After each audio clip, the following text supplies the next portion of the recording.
जय श्री राधे कृष्ण। आप सभी का आपके अपने YouTube चैनल पे बहुत बहुत स्वागत है। आइए आज आप सब सुनेंगे अधिक मास पुरुषोत्तम मास महात्म्य कथा में 18वें अध्याय की कथा। अब तक आपने 1 से लेकर के 17 अध्याय कथा को नहीं सुना हो तो हमारे चैनल पे वीडियो अपलोड है, आप वहां से जा करके कथा को श्रवण कर सकते हैं। हिंदू धर्म में अधिक मास का पुरुषोत्तम मास का बड़ा ही विशेष महत्व माना गया है। इन दिनों गंगा स्नान करना, दान पुण्यों का कार्य करना, भगवान विष्णु, भगवान श्री कृष्ण, भगवान शिव का पूजन करना, भूमि पे शयन करना, जहाँ तक हो सके जितना भी हो सके पुण्य अगर कार्य करते हैं तो इसका कई गुना पुण्य फल प्राप्त होता है। वहीं पे पाप कर्म किए जाते हैं तो उसका भी फल अधिक होता है। तो आइए सुनते हैं आज अधिक मास पुरुषोत्तम मास महात्म्य कथा में 18वें अध्याय की कथा। तो बोलिए प्रेम से भगवान विष्णु की जय, माता लक्ष्मी की जय, श्री राधा कृष्ण की जय, पुरुषोत्तम भगवान की जय, सर्व देवी देवता की जय। नारद जी बोले कि हे तपोनिधे, इसके बाद साक्षात भगवान वाल्मीकि मुनि ने राजा दृढ़धनवा को क्या कहा सो आप कहिए। श्री नारायण बोले, वह राजर्षि दृढ़धनवा अपने पूर्व जन्म का वृतांत सुनकर आश्चर्य करता हुआ मुनि श्रेष्ठ वाल्मीकि मुनि से पूछता है। दृढ़धनवा बोला कि हे ब्राह्मण, आपके नवीन नवीन सुंदर अमृत के समान वचनों को बारंबार पान कर कर मैं तृप्त नहीं हुआ, इसलिए पुनः उसके बाद का वृतांत कहिए।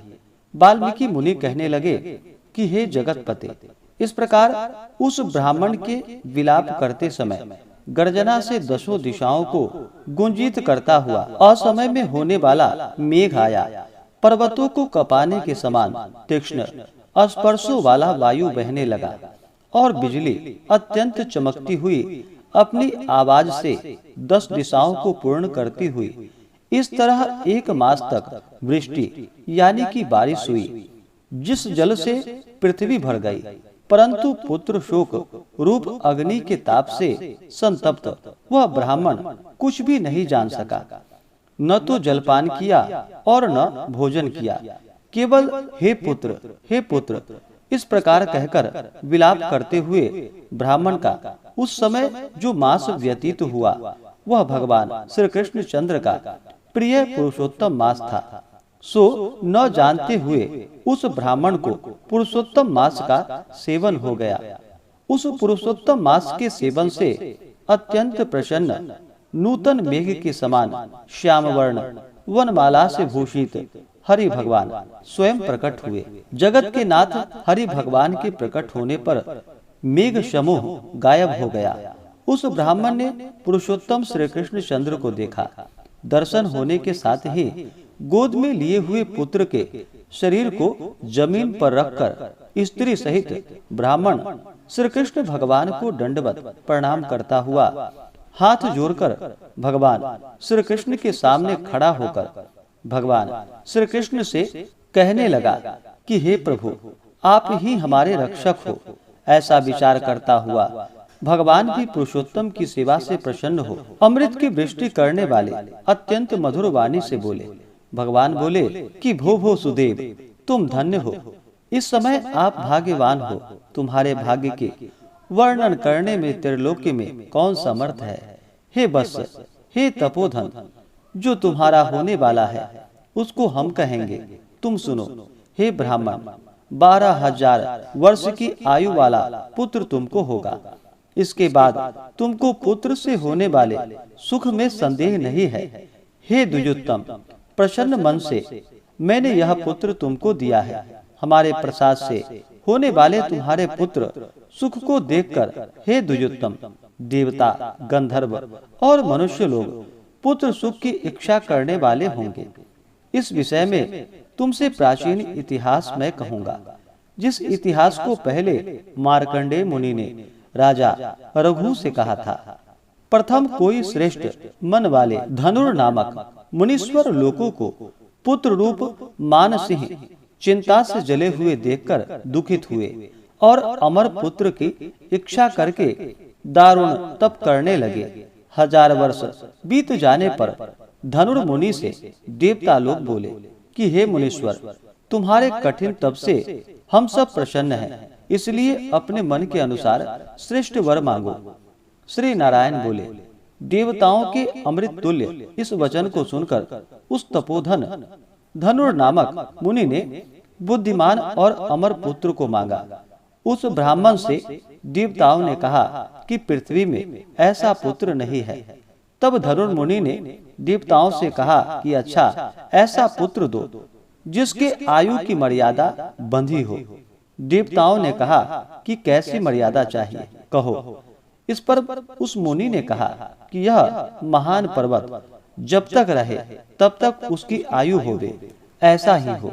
इस प्रकार कहकर इंद्रादि देवता स्वर्ग को चले गए। धनुर शर्मा ने थोड़े समय में वैसा ही पुत्र को प्राप्त किया। उस मुनि का पुत्र आकाश में चंद्र के समान बढ़ने लगा। 16वें वर्ष के होने पर मुनीश्वर ने पुत्र से कहा कि हे वत्स, ये मुनि लोग कभी भी अपमान करने योग्य नहीं हैं। इस तरह शिक्षा देने पर भी उस पुत्र ने मुनियों का अनादर किया। आयु की मर्यादा के बल से उन्मत्त उसने ब्राह्मणों का अपमान किया। किसी समय परम क्रोधी महिष नामक मुनि ने विधि से शुभ फल देने वाले शालग्राम शिला का पूजन किया। उसी समय उस बालक ने वहां आकर शालग्राम का शिला को जल्दी से लेकर अपनी चंचलता के कारण हंसता हुआ पूर्ण जल वाले कूप में छोड़ दिया। क्रोध से युक्त दूसरे काल रुद्र के समान महिष मुनि ने उस धनुर मुनि के पुत्र को श्राप दिया कि यह अभी मर जाए, परंतु उसे मृत हुए न देखकर मन में मृत्यु के कारण का ध्यान किया। देवताओं ने इस धनुर मुनि के पुत्र को निमित्तायु वाला बनाया है। इस तरह चिंता करते हुए महिष मुनि ने लंबी सांस ली, जिससे कई कोटि महिष पैदा हो गए और उन महिषों ने पर्वत को टुकड़ा टुकड़ा कर दिया। उसी समय मुनि का अत्यंत दुर्मद लड़का मर गया। धनुर मुनि ने अत्यंत दुख से बार बार विलाप किया।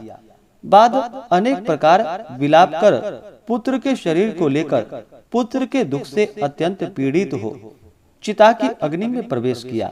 इस प्रकार हठ से पुत्र प्राप्त करने वाले कभी भी सुख को नहीं पाते हैं।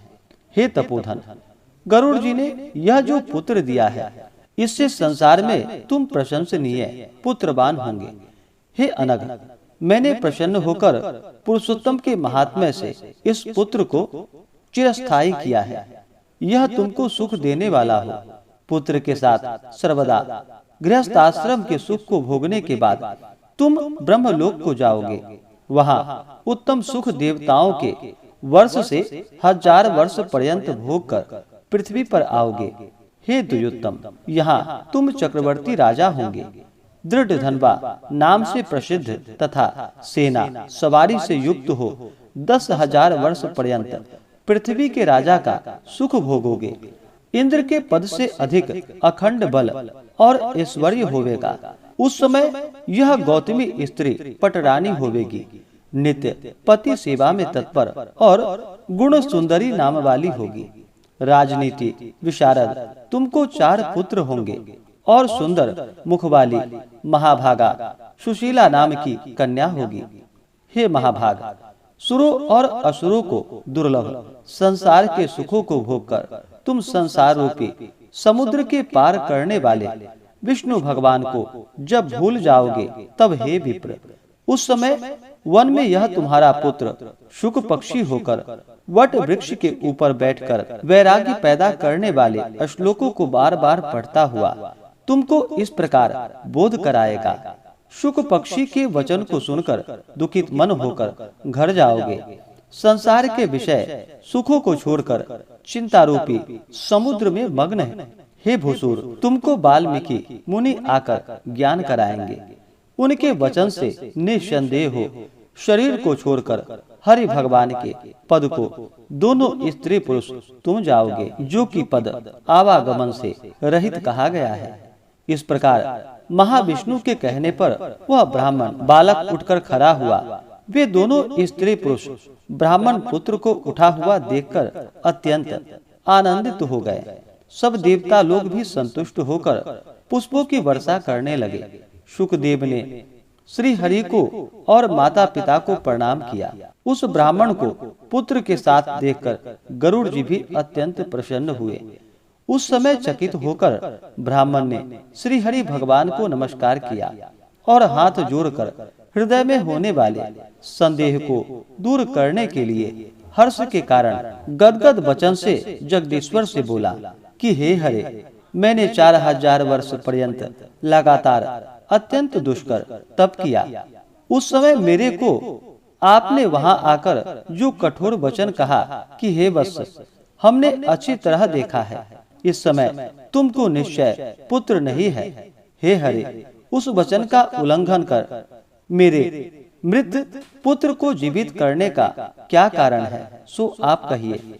इस प्रकार से श्री बृहन्नारदीय पुराणे पुरुषोत्तम मास महात्म्य कथा में 18वें अध्याय की कथा पूर्ण हुई। तो बोलिए प्रेम से भगवान विष्णु की जय, माता लक्ष्मी की जय, श्री राधा कृष्ण की जय, पुरुषोत्तम भगवान की जय, सर्वदेवी देवता की जय। इसके आगे की कथा जो कि आप अगले अध्याय में सुनेंगे। इसी प्रकार से कथा को सुनने के लिए चैनल पे अगर आप नए हैं तो चैनल को लाल बटन दबा करके सब्सक्राइब करें, साथ में बेल आइकन घंटी को दबाएं ताकि मेरे वीडियो का नोटिफिकेशन आपको समय से मिलता रहे। वीडियो को लाइक करें, शेयर करें। सुखी रहें और स्वस्थ रहें। जय श्री राधे कृष्ण। धन्यवाद।